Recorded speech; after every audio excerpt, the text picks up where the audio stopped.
Hello, friends.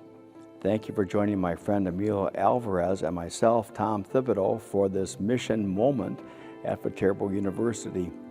In this week of Valentine's Day, we celebrate and remember love. One of the most significant books that I've read in the last few years is See No Stranger by Valerie Kerr.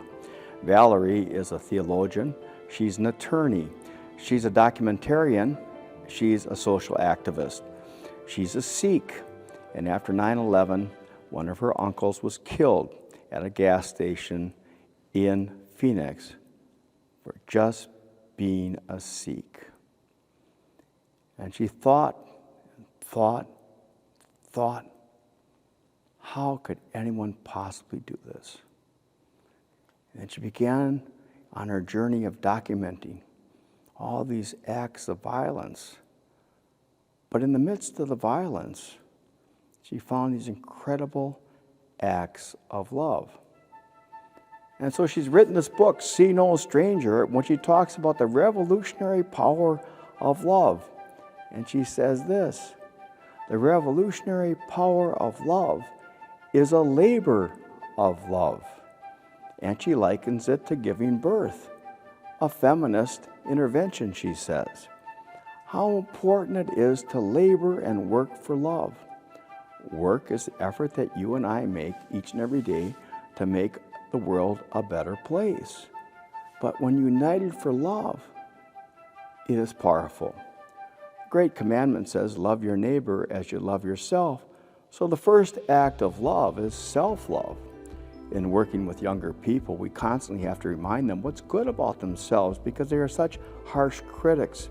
And yet how many of us are still harsh and short and critical of ourselves. Love your neighbor as you love yourself. Self-love is healthy and holy.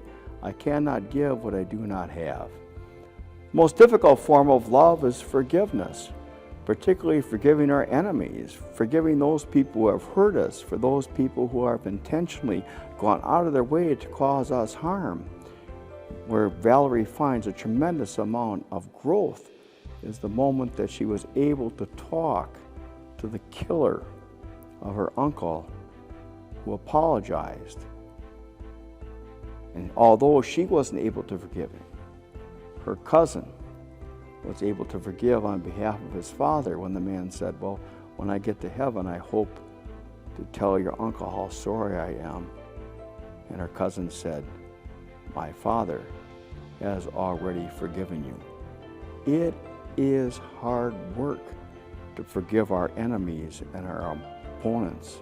But this was a revolutionary love, not only that Valerie Kerr teaches, it was a revolutionary love of Jesus and that of St. Francis and St. Clare.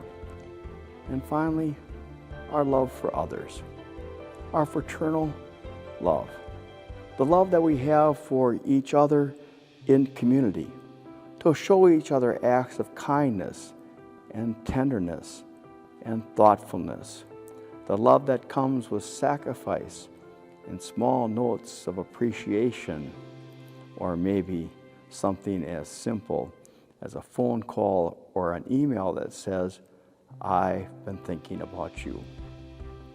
Revolutionary love, the labor of love, the work that we all have the opportunity to do together. Until we speak again, peace and all good.